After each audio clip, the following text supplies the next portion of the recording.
ಗೊತ್ತೇನಿಲ್ಲ. Welcome back to my mini blog. ಇವತ್ತು ಸ್ವಲ್ಪ ನಾನು ಬೇಗನೆ ಇದ್ದೆ. ಹಾಗಾಗಿ ನಮ್ಮಮ್ಮ ದೋಸೆ ಮತ್ತು ವೆಜಿಟೇಬಲ್ ಸಾಗು ಮಾಡಿದರು. ಅದನ್ನು ನಾನು ತಿಂದ್ಕೊಂಡು ಇನ್ನು ನನ್ನ ತಂಗಿ ಸ್ಕೂಲಿಗೆ ಹೋಗೋಕ್ಕೆ ರೆಡಿ ಆಗ್ತಾಯಿದ್ಲು. ಅದನ್ನೆಲ್ಲ ನೋಡಿಕೊಂಡು ಇನ್ನು ನನ್ನ ತಂಗಿ ವ್ಯಾನು ಸ್ವಲ್ಪ ಬೇಗನೆ ಬಂತು ಇವತ್ತು. ಹಾಗಾಗಿ ಅವಳಿಗೆ ಬಾಯ್ ಮಾಡಿ ಸ್ಕೂಲಿಗೆ ಕಳಿಸಿ ನಾನು ಹಾಗೆ ಸ್ವಲ್ಪ ಹೊತ್ತು ಫೋನ್ ನೋಡ್ತಾ ಕುಂತಿದ್ದೆ, ಬೇಜಾರಾಗ್ತಿದೆ ಅಂತ. ಆಗ ಇವಳು ಸಂಗೀತ ಅಂತ ನನ್ನ ಫ್ರೆಂಡು ನಮ್ಮ ಮನೆ ಹತ್ರ ಬಂದಿದ್ಲು. ಅವಳ ಜೊತೆ ಮಾತಾಡ್ಬಿಟ್ಟು ಸ್ವಲ್ಪ ಹೊತ್ತು ವೀಡಿಯೋ ಸ್ಟಾರ್ಟ್ ಮಾಡಿದೆ. ನನ್ನ ಕೈಲಿ ನಡೆಯೋದಕ್ಕಾಗಲ್ಲ, ಹಾಗಾಗಿ ನಾನು ಸ್ಕೂಲಿಗೆ ಹೋಗಲ್ಲ. ನಿಮ್ಮ ಎಲ್ಲರೂ ನನಗೋಸ್ಕರ ಪ್ಲೀಸ್ ಲೈಕ್ ಮಾಡಿ, ಶೇರ್ ಮಾಡಿ, ಕಮೆಂಟ್ ಮಾಡಿ, ಸಬ್ಸ್ಕ್ರೈಬ್ ಮಾಡಿ.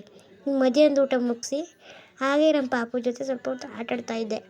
ಇನ್ನು ನನ್ನ ತಂಗಿ ಸ್ಕೂಲಿಂದ ಬಂದು ಅಕ್ಕ ಏನು ಮಾಡ್ತಾಯಿದ್ಯಾ ಅಂತ ಹೇಳಿದ್ಲು. ಅದಕ್ಕೆ ಕುಂತಿದ್ದೆ ಅಂತ ಹೇಳಿದೆ. ಇನ್ನು ಅವಳು ಈ ಥರ ಫ್ರೆಶ್ ಅಪ್ ಆದಳು. ಫ್ರೆಶ್ ಅಪ್ ಆಗಿಬಿಟ್ಟು ಅಮ್ಮ ಬೆಡ್ ರೋಸ್ಟ್ ಮಾಡಿದರು. ಬೆಡ್ ರೋಸ್ಟ್ ತಿಂದ್ಕೊಂಡು ಇವತ್ತಿನ ಬ್ಲಾಗ್ ಇಷ್ಟೇ, ಇಲ್ಲಿಗೆ ಎಂಡ್ ಮಾಡ್ತಾಯಿದ್ದೀನಿ. Thank you so much. Like ಮಾಡಿ, ಶೇರ್ ಮಾಡಿ, ಕಮೆಂಟ್ ಮಾಡಿ, ಸಬ್ಸ್ಕ್ರೈಬ್ ಮಾಡಿ. ಓಕೆನಾ friends? Thank you for watching.